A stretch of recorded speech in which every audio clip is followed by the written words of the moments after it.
saya periksa. Jadi nanti saya periksa makalah maupun PPT-nya. Kalau ada perbaikan, saya kembalikan lagi, diperbaiki lagi gitu loh. Kemudian setelah perbaiki nanti dikirim lagi gitu. Biasanya seperti itu, oke? Jadi nanti kalau setelah selesai perkuliahan ini, kan berarti semuanya. PJ-nya siapa ya? Sudah punya nggak nomor email saya?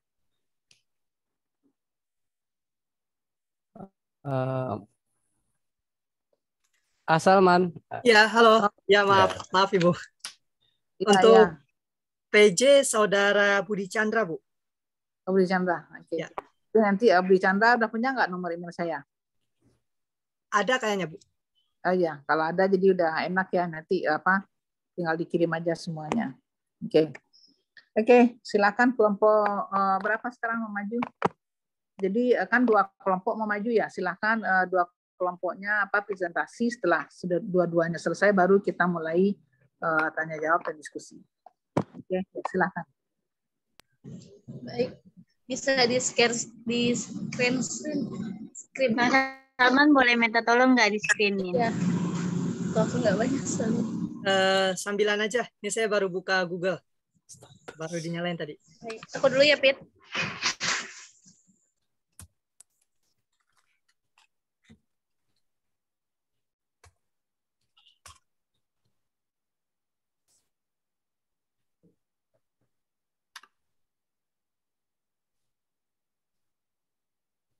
Jadi baik, dimulai langsung ya. Assalamualaikum warahmatullahi wabarakatuh. Waalaikumsalam warahmatullahi wabarakatuh.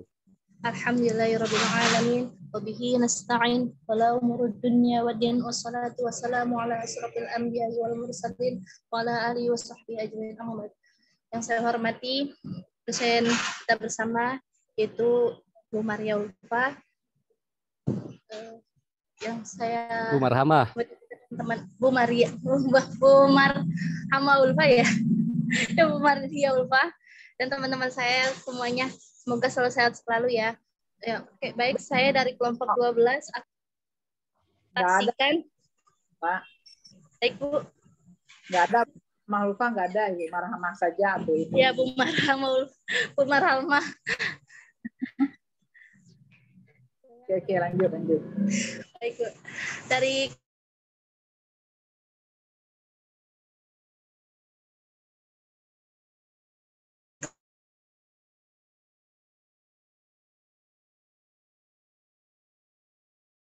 kelompok 12 ingin mempresentasikan.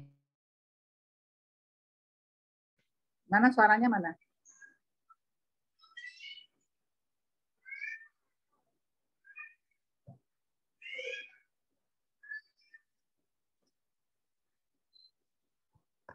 Boleh dibantu mungkin sama Fitri sekelompok ya?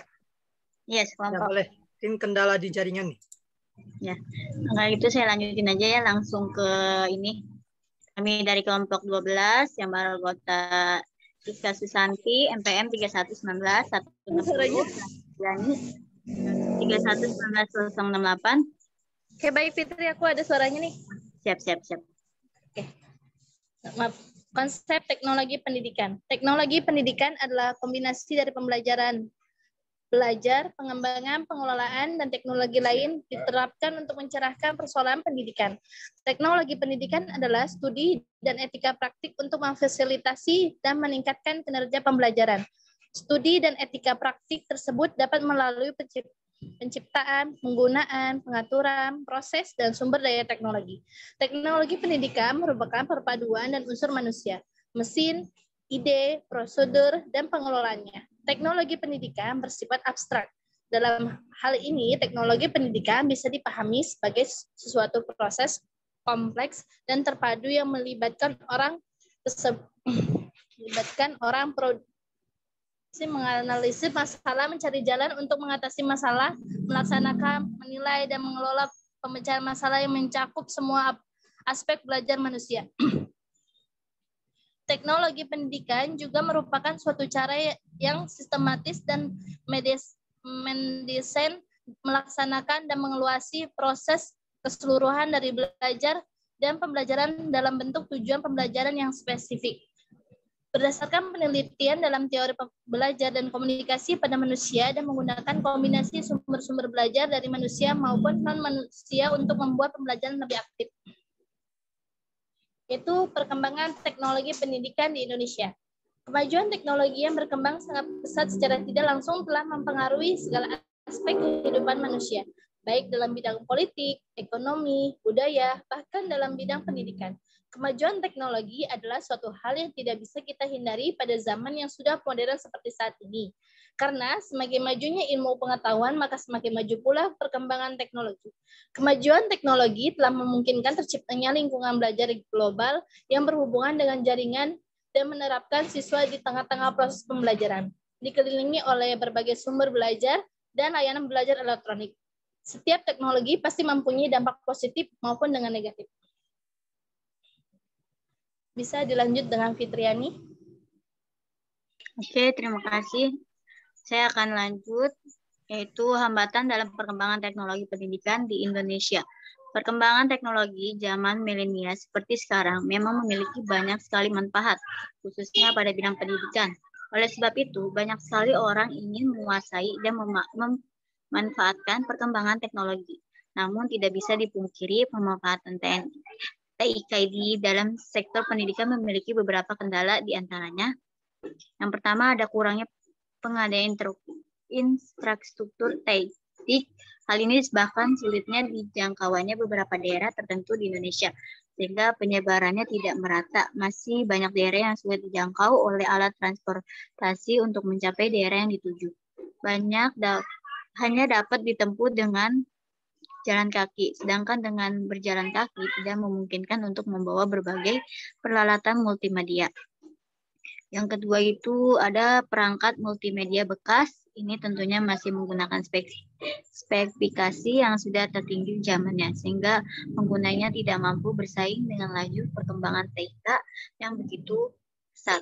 Dan yang ketiga, kurangnya infrastruktur telekomunikasi dan perangkat hukum yang mengaturnya, sebab Cyberlaw belum diterapkan di dunia hukum Indonesia. Yang keempat, mahalnya biaya pengadaan dan penggunaan fasilitas TIK.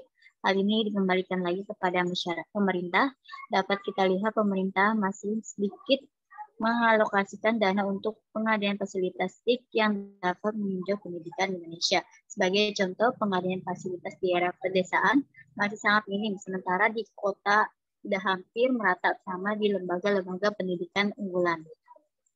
Selanjutnya ada solusi atas permasalahan perkembangan teknologi pendidikan di Indonesia. Untuk mengatasi kendala-kendala tersebut, diperlukan langkah penyelesaian yang sekaligus berfungsi sebagai persyarat keberhasilan penerapan TIK dalam pembelajaran menurut Mahmud 2008. Dalam bukunya yang berjudul ICT untuk Sekolah Unggul, terdapat beberapa persyaratan agar dapat menerapkan pembelajaran berbasis teknologi informasi dari komunikasi, yaitu tersedianya sarana-prasarana yang menunjang pembelajaran berbasis TIK. Lebih lanjut dijelaskan beberapa persyaratan yang harus dipenuhi dalam menerapkan pembelajaran berbasis TIK, yaitu sebagai berikut. Yang pertama itu guru dan siswa harus memiliki akses terhadap teknologi digital dan internet dalam kelas, sekolah, dan lembaga pendidikan. Berarti sekolah harus memiliki sarana-prasarana yang memadai yang berkaitan dengan teknologi informasi dari komunikasi seperti tersedianya komputer atau laptop, jaringan internet, laboratorium, komputer, peralatan multimedia seperti CD, DVD, dan infocus. Yang kedua, harus tersedia materi yang berkualitas, bermakna, dan dukungan kultural bagi guru dan siswa. Materi-materi ini dapat berupa materi pembelajaran interaktif yang berbantuan komputer atau laptop, serta CD, DVD, dan infocus dalam pembelajaran interaktif. Yang ketiga tuh guru harus memiliki pengetahuan dan keterampilan dalam menggunakan alat-alat sumber-sumber digital dalam kegiatan belajar mengajar agar tercapai standar kerja kontinuitas minimal KKM. Selanjutnya harus tersedianya anggaran atau dana yang cukup untuk mengadakan pengembangan dan perawatan sarana-prasarana teknologi informasi dan komunikasi tersebut. Selanjutnya, dan yang tidak kalah penting adalah adanya kemampuan dan dukungan dari semua pihak, dalam hal ini kepada kepala sekolah, guru, dan peserta didik untuk menerapkan pembelajaran dengan dukungan teknologi komunikasi dan informasi tersebut. Itu saja yang bisa kelompok kami sampaikan. Kurang lebihnya mohon maaf.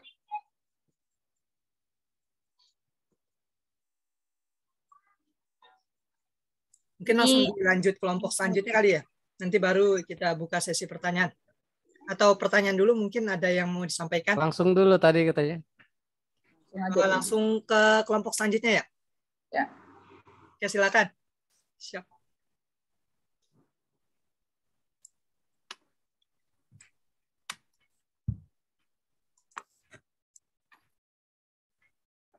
Bismillahirrahmanirrahim. Assalamualaikum warahmatullahi wabarakatuh.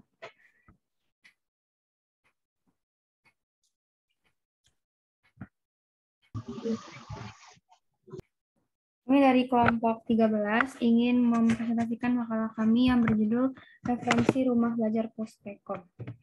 Oke, langsung saja. Yang pertama, pengertian duta rumah belajar.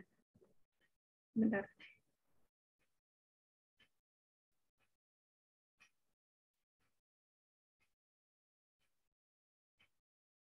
Ya, pengertian duta rumah belajar. Duta rumah belajar adalah guru-guru terpilih yang akan menggerakkan unsur-unsur pemanfaatan teknologi dalam pembelajaran, khususnya rumah belajar. Duta rumah belajar menjadi perpanjangan tangan dari Pusat Teknologi Informasi dan Komunikasi Pendidikan dan Kebudayaan dalam melakukan sosialisasi pemanfaatan media pembelajaran berbasis teknologi, informasi, dan komunikasi di masing-masing provinsinya. Selanjutnya itu tujuan duta rumah belajar. Di sini ada tujuan umum, yaitu terselenggaranya pemilihan duta rumah belajar tahun 2019 yang efektif dalam rangka meningkatkan kompetensi teknologi, informasi, dan komunikasi guru di Indonesia. Kemudian ada tujuan khusus, yaitu meningkatkan motivasi, kreativitas, dan inovasi guru dalam pembelajaran berbasis teknologi, informasi, dan komunikasi. Yang kedua, meningkatkan profesionalisme pendidik melalui berbagai pengetahuan, keterampilan, dan wawasan dalam pemanfaatan teknologi, informasi, dan komunikasi untuk pembelajaran. Kemudian yang ketiga, meningkatkan jaringan kerjasama dalam pemanfaatan teknologi, informasi, dan komunikasi pada komunitas pengguna portal rumah belajar. Yang keempat, meningkatkan peran serta guru dalam pengembangan konten-konten yang dapat dimanfaatkan sebagai sumber belajar terbuka. Yang kelima, mengembangkan model pembelajaran berbasis portal rumah belajar. Dan yang terakhir, mengapresiasi inisiatif, prakarsa, dan upaya guru yang telah memanfaatkan serta mensosialisasikan portal rumah belajar dengan baik. Selanjutnya oleh Nur Aini, silahkan.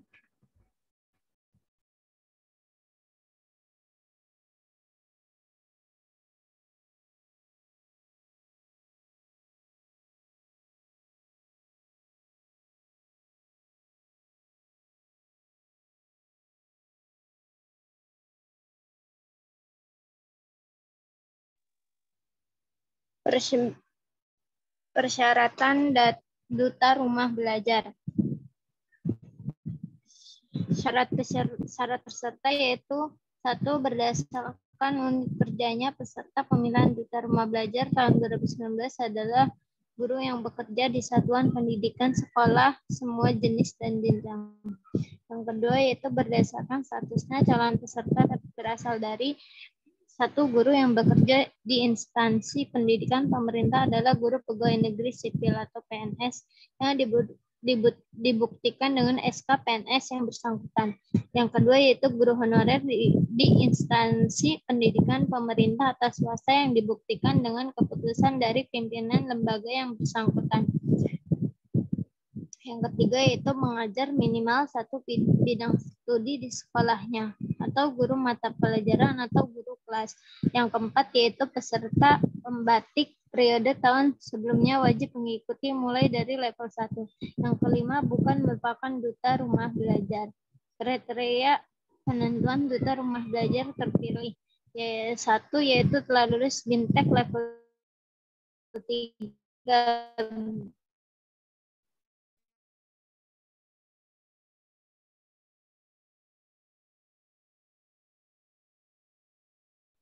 Tingkat provinsi. Yang kedua itu sekolah lain dengan menggunakan aplikasi Simpatik Rumah Belajar.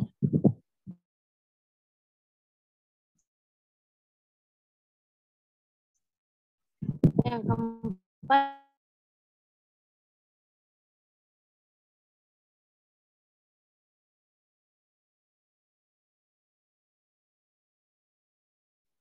Suaranya hilang ya?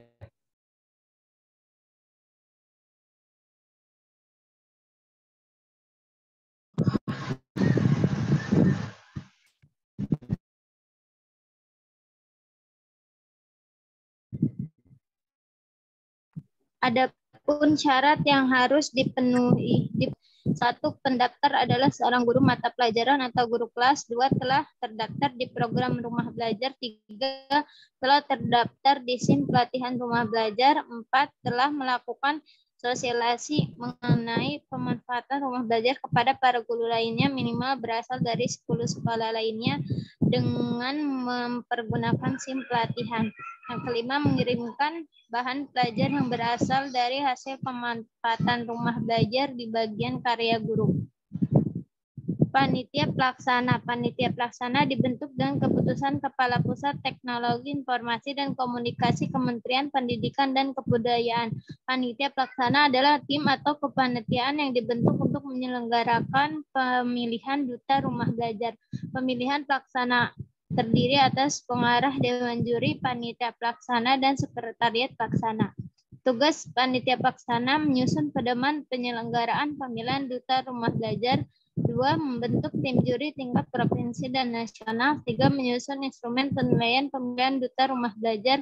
4. Menyusun jadwal pelaksana kegiatan pemilihan duta rumah belajar. 4. Melaksanakan publikasi pelaksanaan pemilihan duta rumah belajar. 6. Menyebarkan informasi pemilihan duta rumah belajar.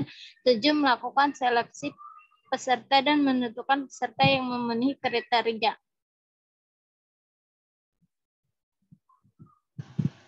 Dewan juri. Kriteria anggota tim juri sebagai berikut, yaitu berpendidikan kurang-kurangnya S1 bidang pendidikan atau S1 bidang komputer. 2. Mampu melakukan penilaian secara objektif. 3. Sehat jasmani dan rohani. Susunan dewan juri. Jumlah dewan juri harus ganjil dan sekurang-kurangnya berjumlah 3 orang. Terdiri dari ketua merangkap anggota, wakil ketua merangkap anggota, sekretaris merangkap anggota, 1 orang anggota. Unsur dewan juri. Dewan juri sekurang-kurangnya melibatkan unsur sebagai berikut, yaitu Kementerian Pendidikan dan Kebudayaan, Dinas Pendidikan Provinsi, 3. Duta rumah belajar periode sebelumnya untuk tingkat provinsi, PTP dari unit kerja Kemdikbud di daerah untuk tingkat provinsi. Kesimpulannya, duta rumah belajar adalah guru-guru terpilih yang merupakan perpanjangan tangan dari Pusat Teknologi Informasi dan Komunikasi Pendidikan dan Kebudayaan, Pustekom Kemendikbud, dalam melakukan sosialisasi pemanfaatan media pembelajaran berbasis teknologi informasi dan komunikasi di masing-masing provinsinya. Duta rumah belajar dalam tugasnya membantu mensosialisasikan dan mendeseminasikan portal rumah belajar kepada rekan sesama guru yang ada di daerahnya maupun ke dalam komunitas guru tersebut. Duta rumah belajar akan menjadi solusi bagi pendayagunaan teknologi informasi komunikasi ke dalam pembelajaran, khususnya pemanfaatan portal rumah belajar. Duta rumah belajar diharapkan akan menjadi mesin penggerak utama yang akan mampu membangun budaya pemanfaatan teknologi dalam pembelajaran di sekolah-sekolah untuk guru dan komunitas. Mungkin hanya itu yang dapat kami sampaikan, kurang lebihnya mohon maaf. Apabila ada yang ingin bertanya, dipersilahkan.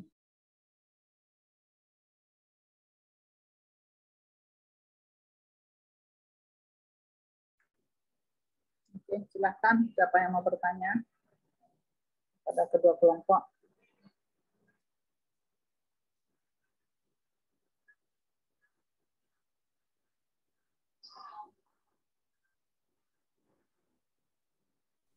Mungkin dari teman-teman ada yang mau ditanyakan?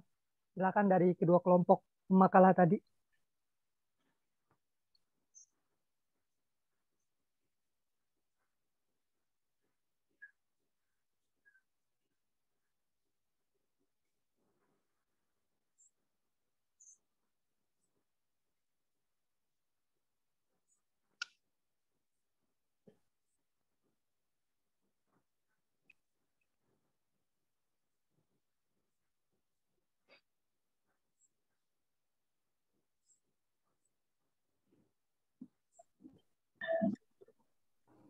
Saya boleh bertanya? Silakan Saudara Muhammad Ilyas. Untuk yang tadi tentang Pustekom, sejauh ini saya baca gitu kan, karena minim ya di internet juga nggak ada tentang gambaran websitenya apa segala macam tentang Pustekom gitu kan. Dia cuma ada namanya e-book gitu, e-book tentang gambaran dia. Nah, secara yang dari pemakalah yang tentang Pustekom, apa sih kerjanya sehari-hari itu Pustekom itu gitu. Saya belum dapat sampai sekarang ini gitu. Langsung gimana gambaran Pustekom, apa yang dikerjakan gitu. Apakah dia atau bergerak di bidang IT apa-apa. Sampai sekarang saya sudah baca tapi belum dapat informasi sama sekali tentang Pustekom ini gitu. Mungkin dari pemakalah bisa dijelaskan lebih detail gitu, maksudnya si pusat Pustekom ini apa sih gitu. Saya sampai sekarang kemarin nyari itu tentang Pustekom apa ya gitu. Kan dia di bawah Kementerian Pendidikan ya, Kemendikbud gitu. Itu saja. Terima kasih. Izin ya Bu, masih di jalan sambil menyimak. Oke, nggak apa-apa. Silakan Pak Ilyas. Oke, silakan yang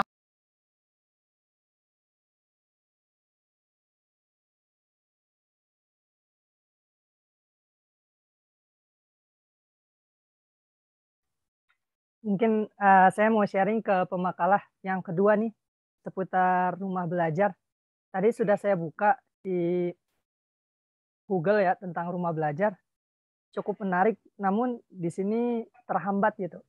Terhambatnya yang bisa saya nikmatin baru arsip-arsip soal gitu. Nah mungkin dari pemakalah ini udah buka duluan gitu. Mungkin ada fitur-fitur apa aja sih di rumah belajar yang tadi disampaikan gitu. Maksudnya apa aja itu di dalamnya gitu. Mungkin sudah dapat apa isiannya gitu.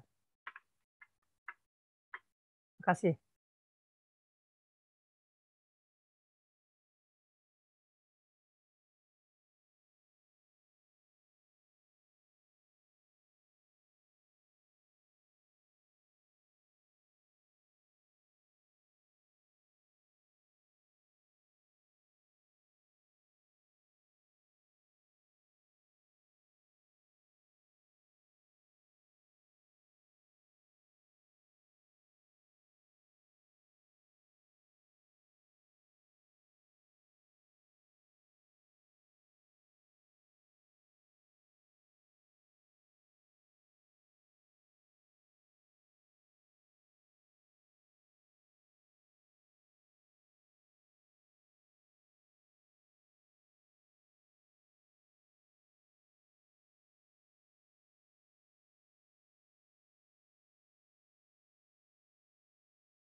Bagaimana teman-teman? Ada pertanyaan lagi kah? Mungkin ke pemakalah yang pertama tadi.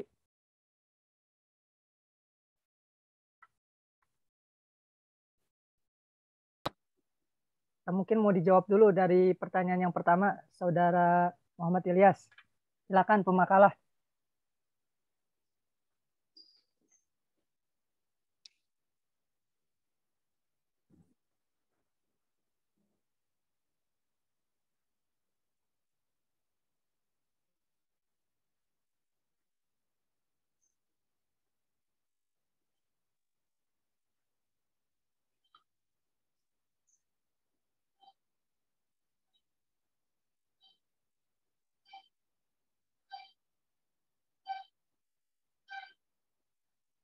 Oke, silahkan dijawab. Yang mana aja yang sudah siap.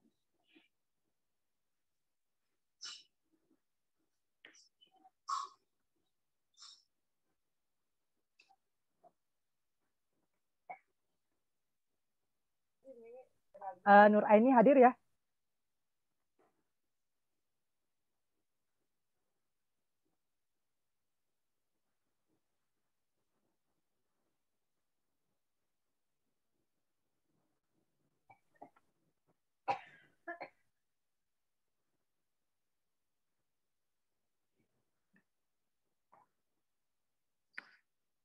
Ada, Saudara Nur Aini ada kok, kelihatan hadir.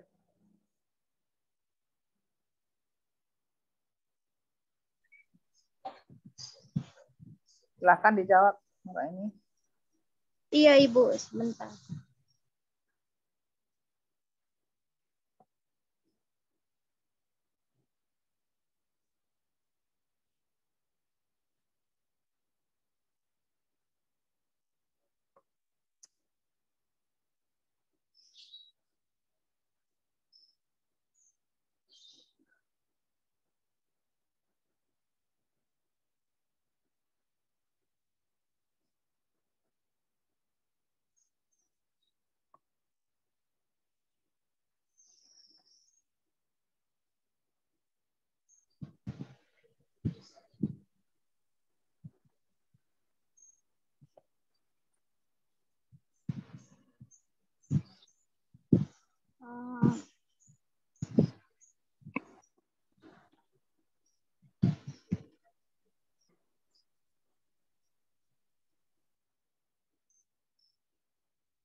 Mungkin saya ingin menjawab pertanyaan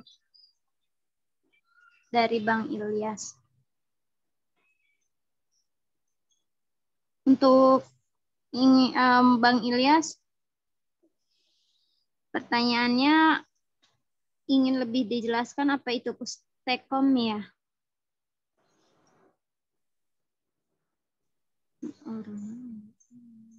Tentang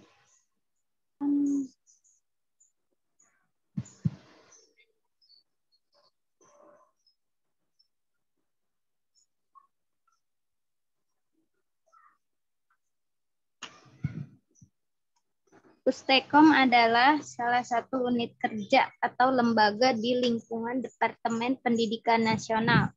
Model kegiatan pembelajaran berikutnya yang dikembangkan Pustekom adalah yang memanfaatkan media internet melalui website yang dikembangkan Pustekom. Berbagai materi pelajaran dapat diakses oleh peserta didik atau masyarakat luas pada umumnya. Tidak hanya materi pelajaran yang tersedia, tetapi tersedia juga informasi tentang kebijakan pendidikan, pengetahuan ilmiah populer, pokok-pokok materi pelajaran, bimbingan pelajaran online, dan bank soal.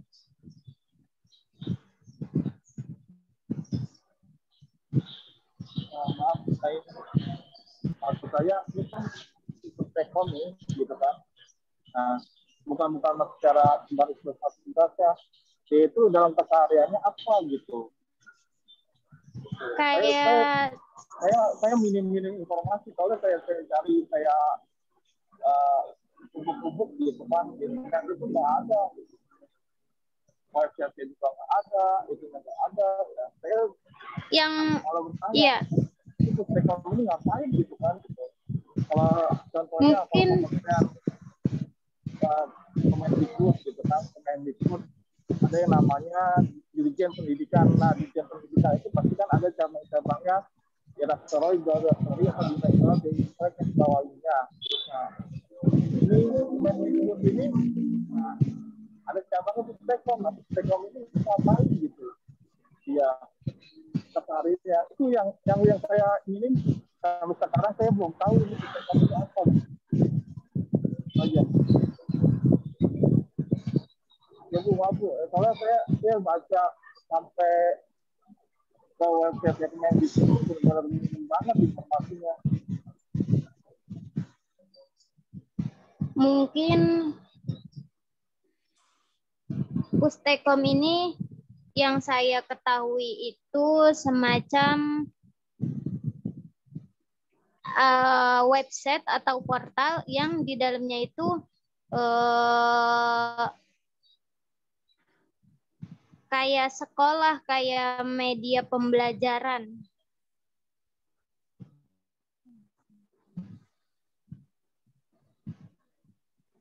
Isinya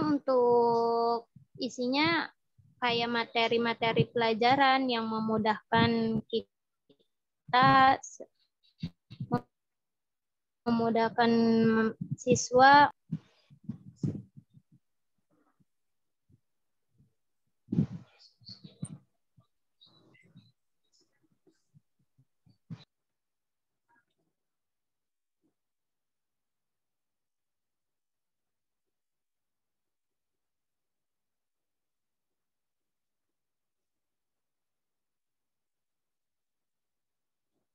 Atau mungkin dari pemakalah satu lagi, Kak Sabila mau dilengkapi?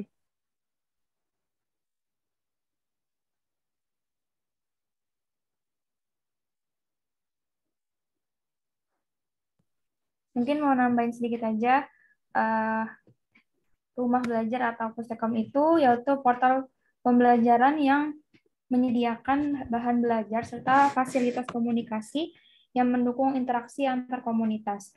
Nah, portal rumah belajar ini dimanfaatkan untuk sumber belajar digital, kemudian peningkatan kompetensi pembelajaran digital guru, evaluasi pembelajaran digital, serta layanan kelas digital, pendidikan terbuka, dan jarak jauh. Mungkin itu aja sih yang mau ditambahin.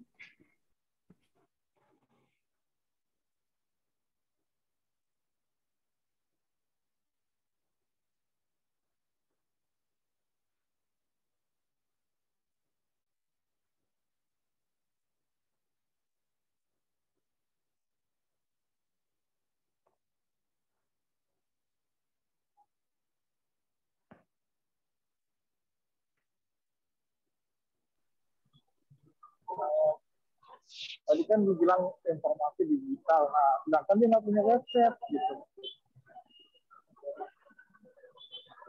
Saya udah pernah login daftar gitu kan ke Pustekom, tapi minim banget sih informasinya tadi yang dibilang saudara Saman gitu. Rumah belajar hanya rumus-rumus saja gitu. Sedangkan nah ini yang saya mau dari pemateri itu seperti apa gitu, yang lebih luasnya gitu. Nggak hanya sebagai itu, soalnya saya udah ubuk-ubuk ke website, nggak dapet yang namanya website Pustekom resminya gitu.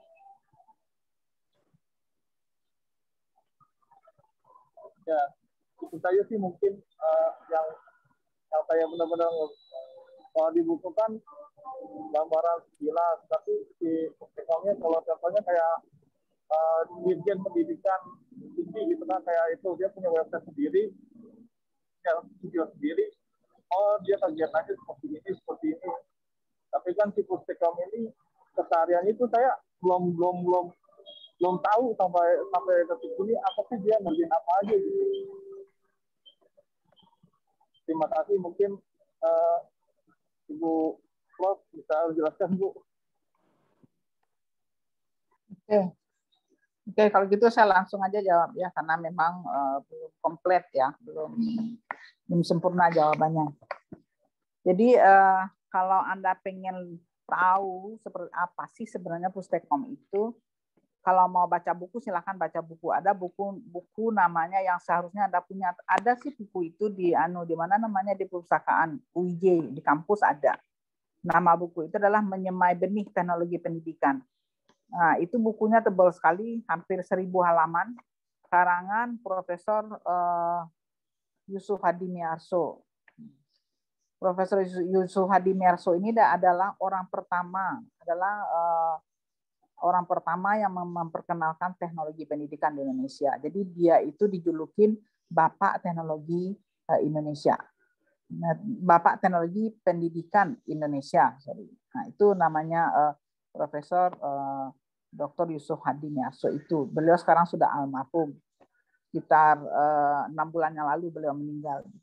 Nah, jadi itu. Nah, kemudian Pak Ilyas, kalau Bapak pengen tahu apa sih Pustekom itu gitu ya, sebaiknya Bapak datang ke sana, bisa minta surat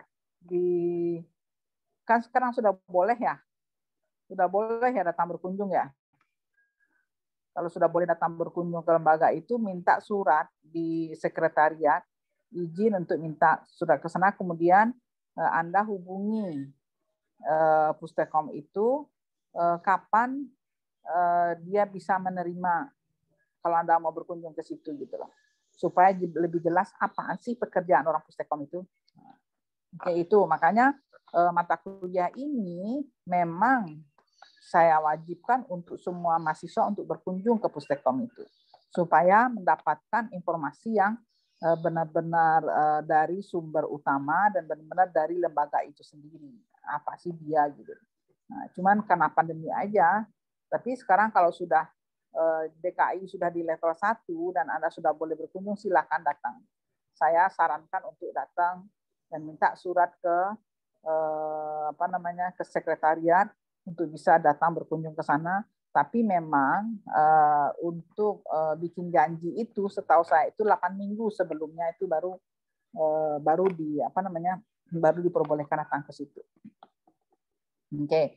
Tapi sebelum Anda datang, saya juga bisa memberikan informasi bahwa Pustekom itu adalah suatu lembaga yang tadi sudah dijelaskan oleh teman Anda, itu di bawah Kemendikbud, di mana pekerjaannya adalah untuk mengembangkan teknologi pendidikan di Indonesia ini gitu loh.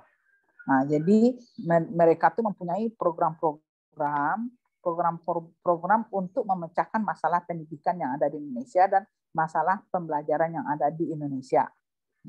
Itu dia Pustekom itu. Jadi Pustekom itu contohnya sekarang di masa pandemi ini, sebenarnya ada satu topik di dalam mata kuliah ini, nggak tahu saya ada, ternyata sudah nggak ada ya.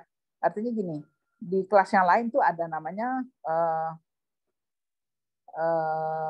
pembelajaran dari rumah, PDR gitu loh. Jadi pembelajaran dari rumah itu ada, itu Pustekom yang memproduksi.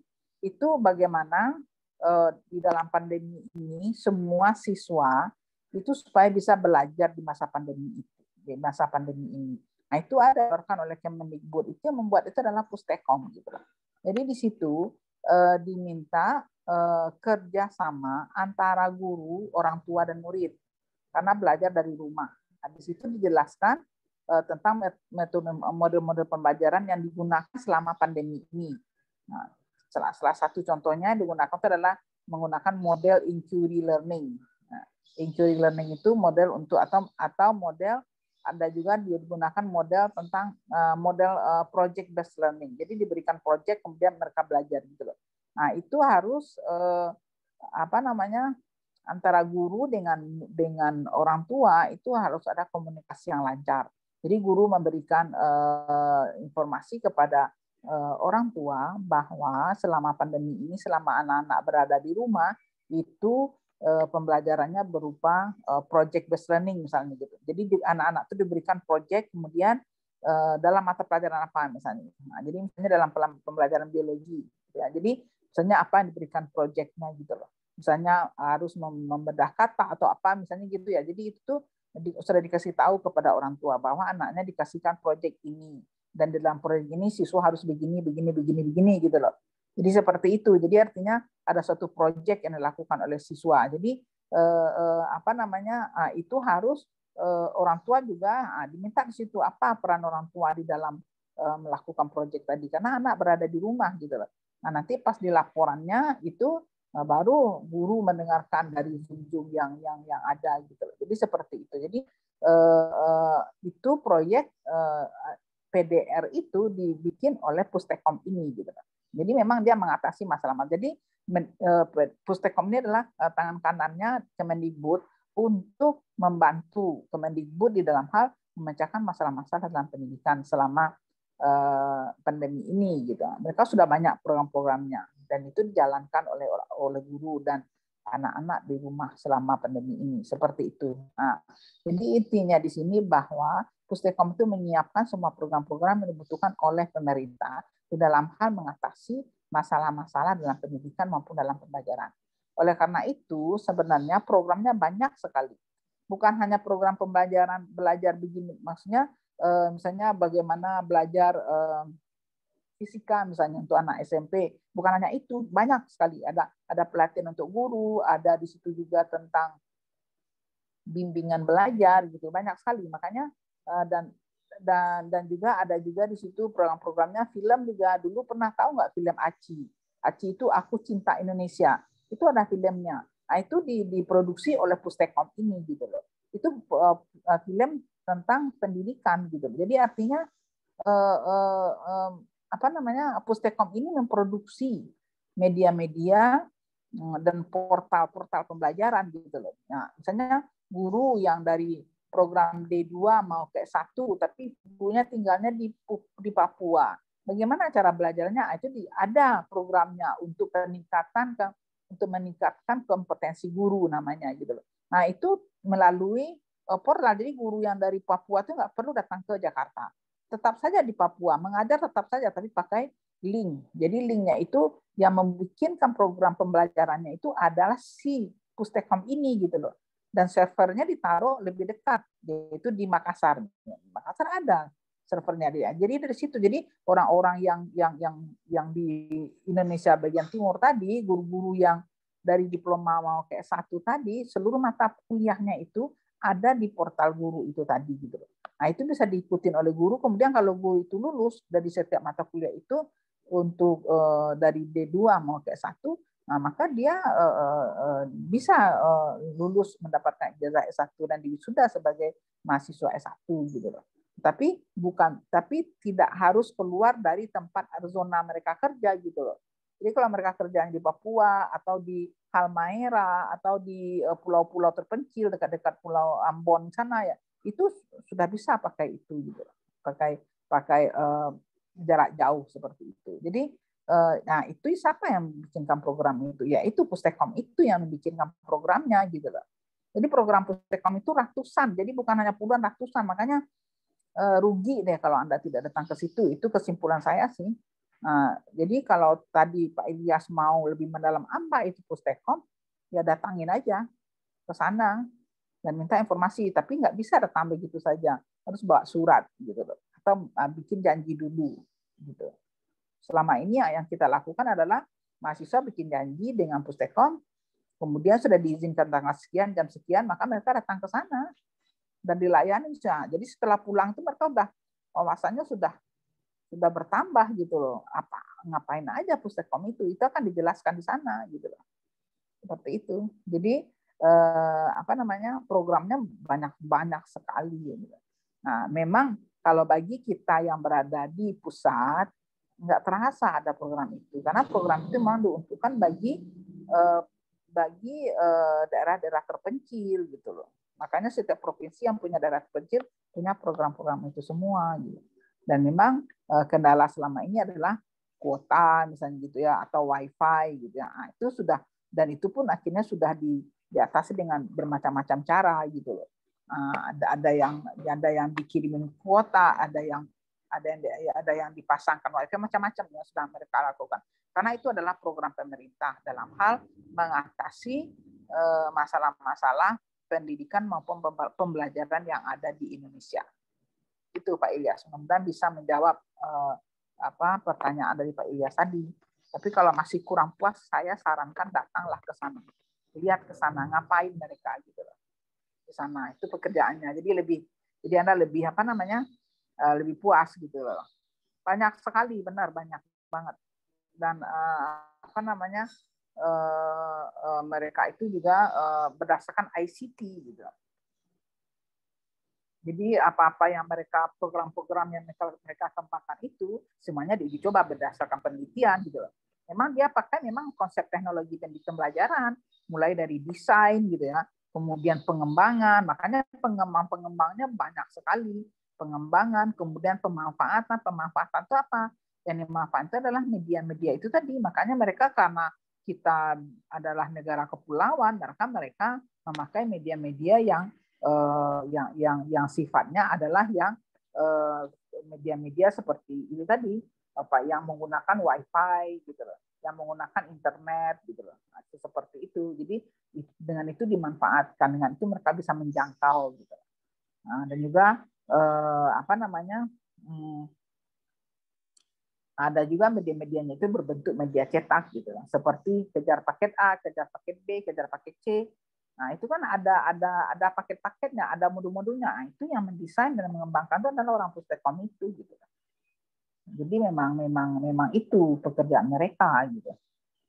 Dan mereka juga tadi kan sudah teknologi pembelajaran itu adalah desain, pengembangan, kemudian pemanfaatan, kemudian mereka juga mengelola.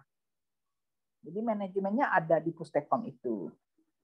Kemudian disimpan sama mereka. Kemudian setelah itu semua media-media pembelajaran itu gitu loh. Suatu saat dibutuhkan, mereka siap untuk memutar kembali, mengulang kembali gitu. Jadi artinya mereka melakukan semua tentang teknologi pembelajaran itu. Dan kemudian juga kalau suatu program mereka kembangkan dan juga nanti akan mereka evaluasi. Nah, dari hasil evaluasi tadi akan dapat feedback untuk menyempurnakan program-program tersebut. Nah, itulah dia. Jadi kalau sudah bagus programnya, baru mereka diseminasikan terusnya, baru disebarluaskan di seluruh Nusantara ini. Seperti itu dia. Jadi itu yang dinamakan teknologi Pustekom tadi. Silakan ke sana. Jadi saya memang menganjurkan benar kalau Anda ingin tahu, silakan datang ke sana. Saya nggak tahu sekarang ini apakah boleh apa enggak. Kalau dibolehkan, memang saya sarankan ke sana. Kira-kira itu jawaban dari pertanyaan Anda tadi. Kemudian pertanyaan kedua apa ya tadi ya? Oke, pertanyaan kedua tadi apa? Itu Bu tentang produknya dari Pustekom yang tadi rumah belajar. Gitu. Oh saya ya, cek baru menemukan fasilitas di soal-soalnya aja gitu. Mungkin dari pemakalah tahu gitu apa, saya udah mencoba duluan gitu. Mungkin fitur-fitur apa aja yang ada di dalamnya sih. Gitu. Makasih. Oh, fitur apa aja ya? Banyak sih ya. Anda sudah buka PDR ya belum? Coba buka PDR deh. PDR. PDR itu pembelajaran dari rumah. PDR, pembelajaran dari rumah itu programnya Pustekom. Kemudian ada lagi di situ namanya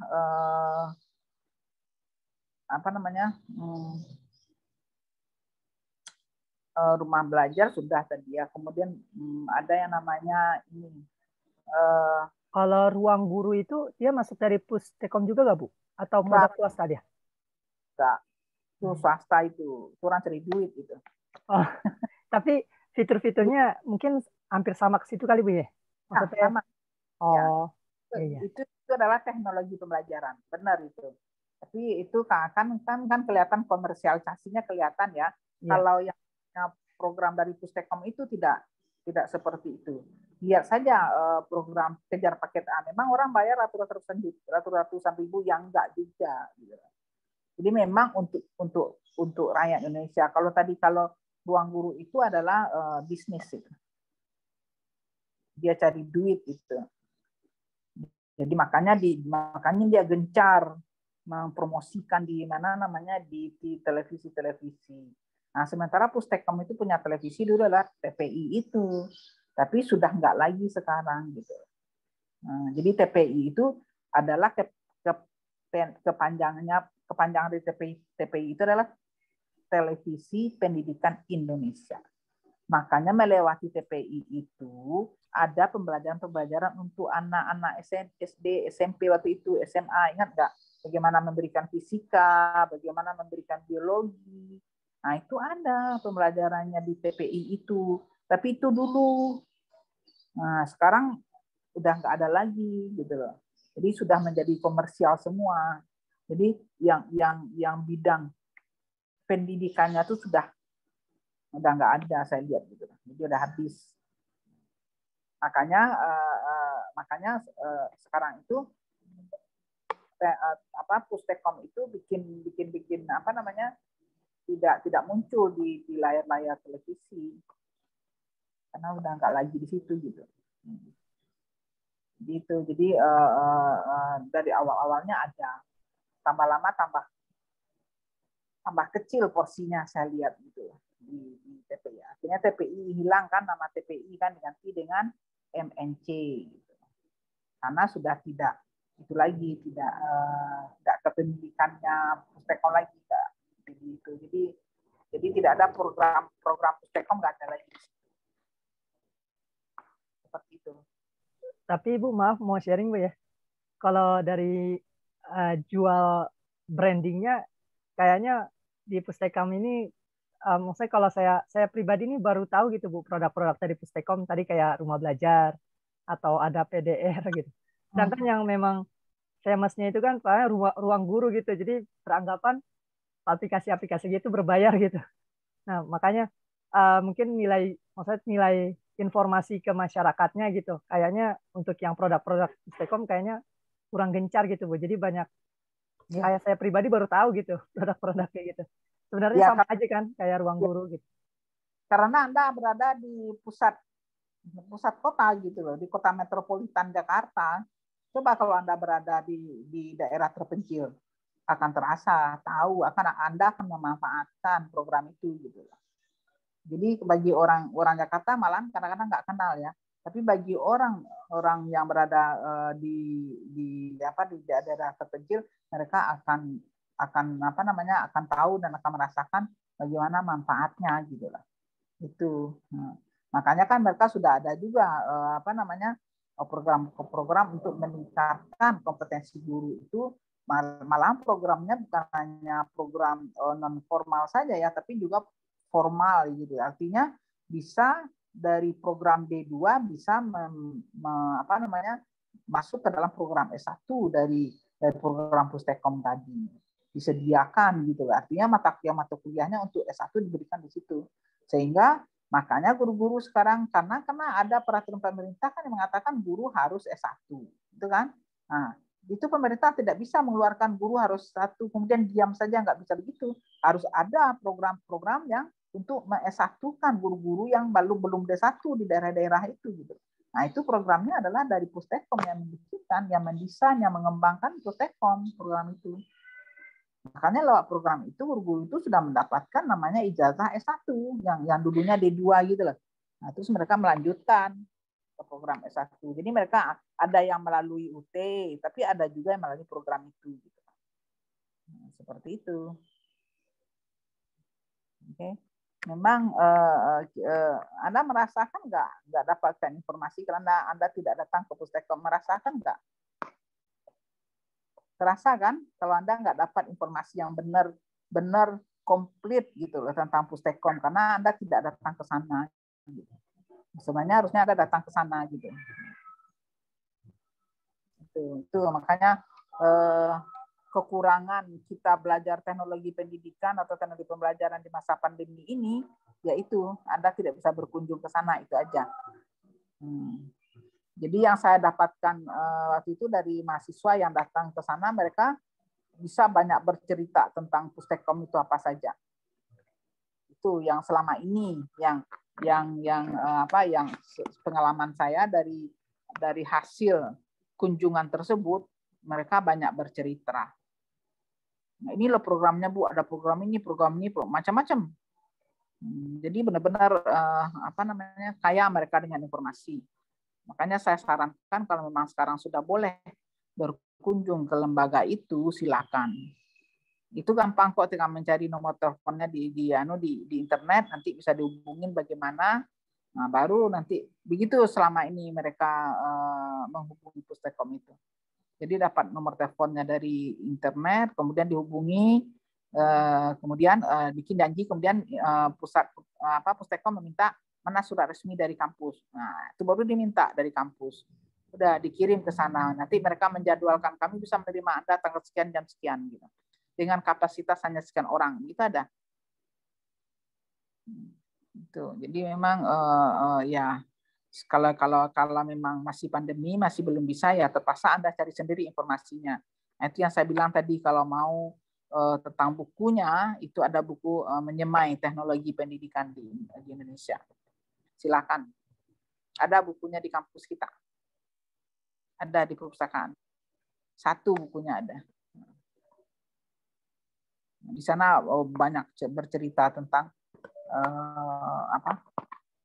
tentang kegiatan, program-program Pustekom banyak.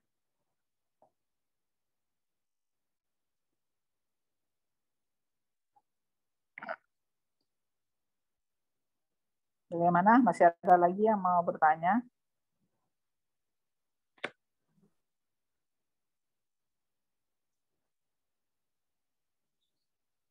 Mungkin mensiasatinya untuk saat ini bisa lihat di YouTube kali teman-teman.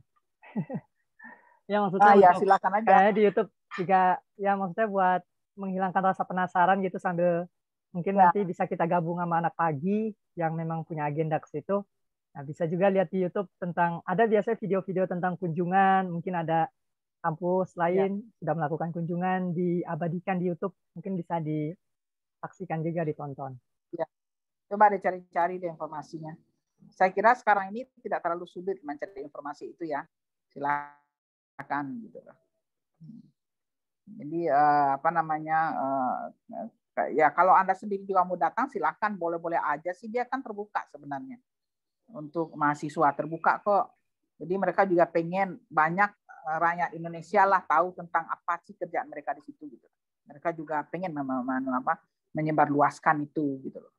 Jadi mereka tidak menolak kalau Anda mau berkunjung, cuman memang harus ada appointment, istilahnya berjanji gitu loh. Jadi memang seperti itu. Gitu. Itu tempatnya dekat di Pondok Cabe itu, Pustekom itu. Tempat mereka memproduksi semuanya itu dekat UT, dekat Pondok Cabe. Jadi silakan mencari informasinya lebih banyak, lebih biar pengetahuan Anda juga lebih luas tentang itu gitu. Dan setahu saya sih kalau program-program mereka itu tidak ada yang berbayar ya. Jadi memang Anda harus misalnya isi formulir dari mana-mana gitu tuh untuk masuk ke program itu, ada. Jadi ya mungkin ada berbayar juga, mungkin tidak terlalu mahal. Enggak, tapi setahu saya sih enggak berbayar sih. Gitu. Jadi itu memang produk-produknya. Jadi silakan aja. Dan juga sekarang misalnya dari Departemen Agama dia juga sudah banyak mengirim staf-stafnya untuk mengambil program doktor tentang teknologi pendidikan di UNJ. Itu yang ada ya, yang adanya jangan sampai ke program doktornya, cuma baru yang adanya itu di UNJ, di UPI gitu, di negeri-negeri gitu. Baru di negeri. Nah, itu umumnya yang setahu saya mereka itu memproduksi sesuatu untuk mendapatkan gelar doktornya. Dan itu dipergunakan oleh lembaga mereka. Lembaga mereka itu kalau mereka dari pusat kurikulum Kemenak gitu ya. Nah, itu udah berkembang di situ. Jadi mereka mengembangkan bagaimana caranya misalkan meningkatkan kompetensi guru misalnya gitu ya. Nah, terus kan yang yang selama ini misalnya program-program mereka itu adalah memberikan workshop atau pelatihan kepada guru-guru. Nah, itu sekarang sudah di teknologi pembelajaran, itu apa namanya programnya. Jadi mereka sudah bikinkan modulnya, sudah bikinkan jaringannya, sudah bikinkan aplikasi tersendiri. Nah, sehingga dana dari pemerintah, terutama dari Kemenak untuk meningkatkan kompetensi guru tadi, nah itu tidak lagi tidak lagi sebanyak itu, jadi sudah lebih efisien dalam hal biaya karena menggunakan teknologi pembelajaran tadi. Nah itu setahu saya yang saya dapatkan informasi terakhir dari dokter-dokter yang dihasilkan oleh teknologi pembelajaran yang saya uji waktu itu. Mereka bilang kami sekarang tidak mengeluarkan dana sekian lagi Bu, tapi sudah berkurang. Jadi kalau biasanya 100 sekarang sudah sampai bisa memangkas biaya itu sampai 75%.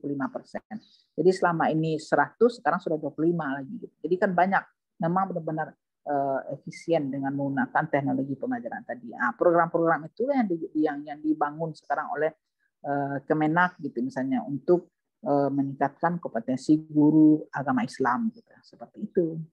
Itu sudah ada dana. Itulah ahli-ahlinya. Ahli-ahlinya itu sudah pada dokter-dokter sekarang gitu loh.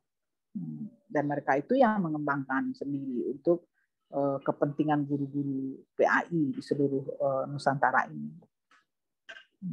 Kira seperti itu. Jadi bisa juga yang kemarin itu mereka presentasikan adalah program tentang peningkatan kompetensi guru.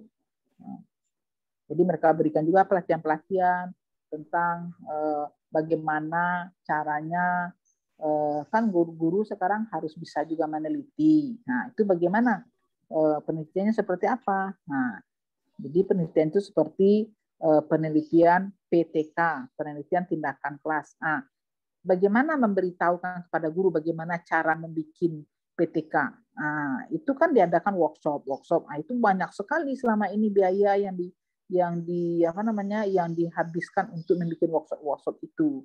Nah, sekarang orang teknologi pembelajaran, kebetulan dokter-dokternya tamatan dari UNJ itu, mereka bikinkan program itu. Mereka bikinkan aplikasinya. Nah, jadi nggak perlu guru-guru yang dari Riau, yang dari kepulauan-kepulauan Riau yang kecil itu datang ke Jakarta untuk workshop. Selama ini begitu, datang ke Jakarta untuk workshop. Nggak seperti itu lagi sekarang. Sudah pakai yang namanya program itu. Jadi pakai program seperti program jarak jauh gitu loh. Nah, jadi mereka tetap aja di sekolah mereka, tapi programnya dibuka. Nah, mereka bisa belajar di situ. Nah, nanti kalau sudah lulus dari modul-modul itu, dari pembelajaran itu, maka mereka mendapatkan sertifikat.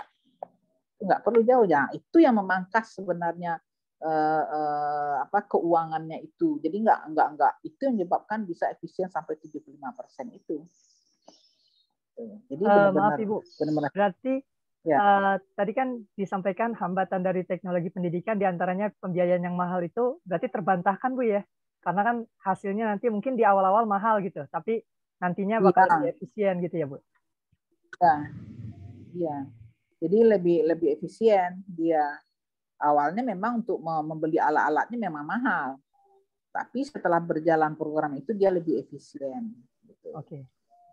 Jadi enggak mahal gitu. Coba Anda tahu nggak berapa biaya UT Universitas Terbuka?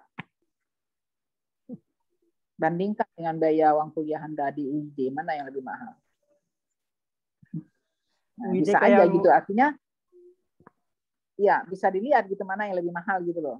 Apakah lebih murah di UT-nya atau di UIJ-nya lebih murah? Itu bisa aja dibanding gitu. Jadi kalau orang misalnya misalkan gini ya, dan juga kalau di Universitas Islam Jakarta kan hanya orang-orang yang ada di unit yang sekitar Jakarta yang bisa masuk ke sana.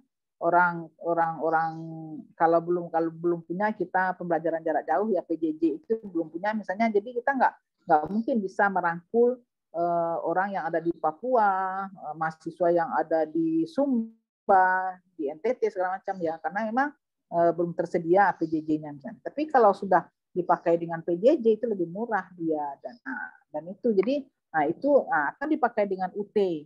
Nah, itu lebih murah dia belajar masuk ke UT daripada harus ke Jakarta atau ke ya gitu atau kemana. Jadi artinya jadi itu lebih kalau dilihat dari sisi siswa, dari sisi mahasiswa itu lebih menguntungkan, lebih murah gitu dan tidak harus tinggal. Dan begitu juga orang yang bekerja yang mau menyelesaikan S1-nya misalnya, dia masuk aja ke UT, terus dia bisa belajar malam gitu, sendiri mandiri gitu loh, nggak harus datang ke kampus.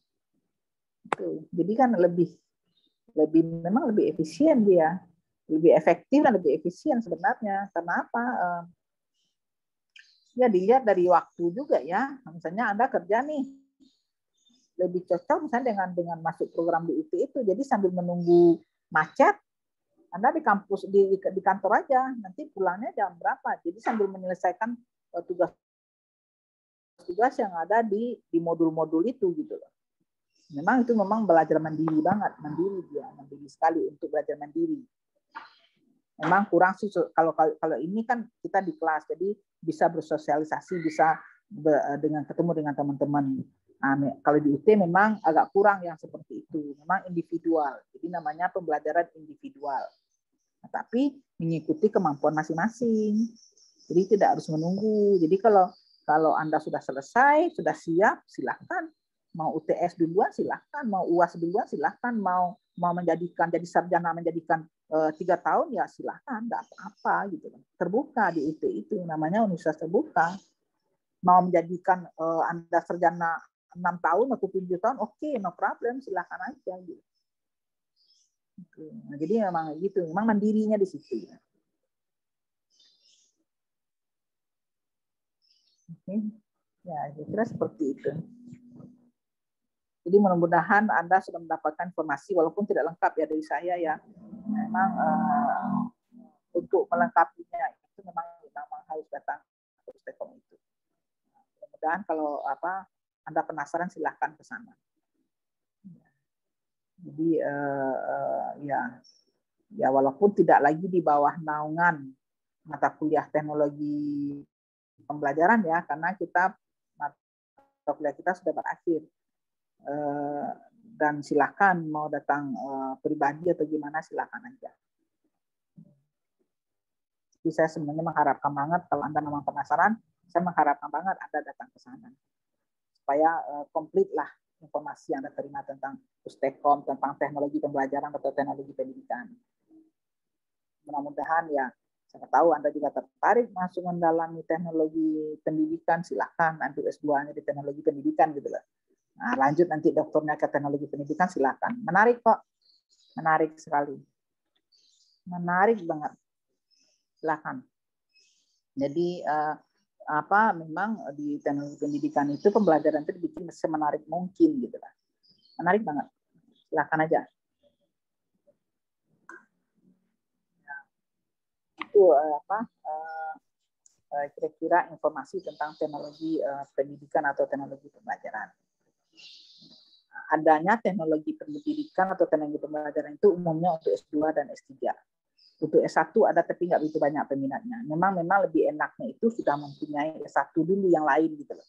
Nanti baru masuk teknologi pendidikan, baru bisa diaplikasikan teknologi pendidikan yang Anda miliki di S2 maupun di S3 tadi untuk mata kuliah yang Anda, untuk mata pelajaran yang Anda ajarkan. Jadi kalau Anda orang PAI untuk PAI gitu loh. Memang terasa banget manfaatnya itu dan tapi kalau orang teknologi pendidikan sendiri S1-nya, S2-nya teknologi pendidikan juga, S3-nya teknologi pendidikan juga agak kurang karena tidak ada mata pelajaran teknologi pendidikan di SMA, di SMP gitu. Makanya Anda ini yang sudah punya jurusan PAI ya itu bagus sekali tentang teknologi untuk S2, S3-nya. Jadi benar-benar Anda itu kan berkembang pengetahuannya bagaimana supaya membuat pembelajaran PAI tersebut itu menjadi efektif, efisien dan menarik. Itu sebenarnya. Oke, masih ada lagi yang mau didiskusikan? Untuk pekan depan nggak ada pertemuan berarti Bu? Nggak ada. Jadi ini Jadi tolong dikumpulkan semuanya makalah dan PPT ke saya, kirim ke saya, nanti saya koreksi. Jadi minggu depan itu waktu saya untuk mengoreksi tugas-tugas Anda selama 1 semester ini. Nanti akan saya kasihkan feedback langsung ke PJ-nya, saya kirim ininya, emailnya, nanti lihat apa tugas Anda yang kurang, atau sudah sempurna, enggak apa-apa. Kalau sudah sempurna ya enggak ada lagi feedback, sudah nanti bisa dimasukkan ke nilai untuk setelah UAS. Jadi sudah enak saya masukin nilainya. Jadi ada nilai nanti, nilai ITS, nilai UAS, kemudian tambah nilai absen, dan kemudian tambah nilai partisipasi di kelas. Nah, partisipasi di kelas itu yang ini yang ada dari makalah dan PPT. Oke, saya kira cukup ya, cukup jelas semuanya. Silakan nanti tinggal dikirim. Oke. Kita juga makasih Bu ya untuk dedikasinya untuk 1 semester ini di semester 5. Mohon maaf juga kalau banyak kesalahan, sifat maupun sikap selama Zoom, kurang merespon atau hal-hal lain, minta maaf. Makasih atas pengertiannya. Ya, sama-sama. Saya juga minta maaf karena banyak terpotong-potong pembelajaran kita ya, yang saya rapat dengan rektor lah, yang harus pergi kemana. Nah, itu semua memang karena memang tuntutan pekerjaan ya, artinya banyak kelas yang tidak terlalu bisa saya konsentrasi gitu ya. Saya juga mohon maaf. Jadi ya itulah kendala-kendala yang sering dihadapin oleh dosen ya, yang biasanya istilahnya menjabat secara struktural di kampus gitu. Karena kita banyak pertemuan dengan rektor, kemudian juga banyak pertemuan dengan, kalau saya karena saya direktur Pasca, jadi saya harus ketemu dengan, kita punya asosiasi Pasca Sarjana Islam se-Indonesia. Nah, itu kemarin yang saya ikutin itu di di Madura itu. Jadi kita banyak untuk pengembangan. Nah, jadi makanya beberapa kelas tidak bisa saya ajar secara sepenuhnya itu. Belum lagi rapat yang diminta Pak Rektor tiba-tiba, itu banyak terjadi. Jadi mungkin di kelas itu juga ada, tapi yang banyak itu di kelas pagi itu. Jadi untuk itu saya mohon maaf, lahir batin. Mudah-mudahan kita ketemu lagi, mudah-mudahan Anda cepat selesai S1-nya. Oke. Sukses semua, lancar semua ya. Amin. Amin, Bu. Ya, saya karena masih muda, silakan lanjutkan ke S2, rugi kalau nggak lanjut ke S2. Terus lanjut ke S3. Nah, jadi itu ada jalan kok, dikasih Tuhan jalan untuk ke sana. Silakan lanjutkan. Oke. Itu dari saya ya. Terima kasih. Mohon maaf lahir batin. Assalamualaikum warahmatullahi wabarakatuh. Waalaikumsalam warahmatullahi wabarakatuh. Terima kasih, Bu. Ya, sama-sama. Mohon maaf, mari kita semangat hamdalah. Alhamdulillahirabbil alamin. Assalamualaikum. Waalaikumsalam warahmatullahi wabarakatuh. Assalamualaikum warahmatullahi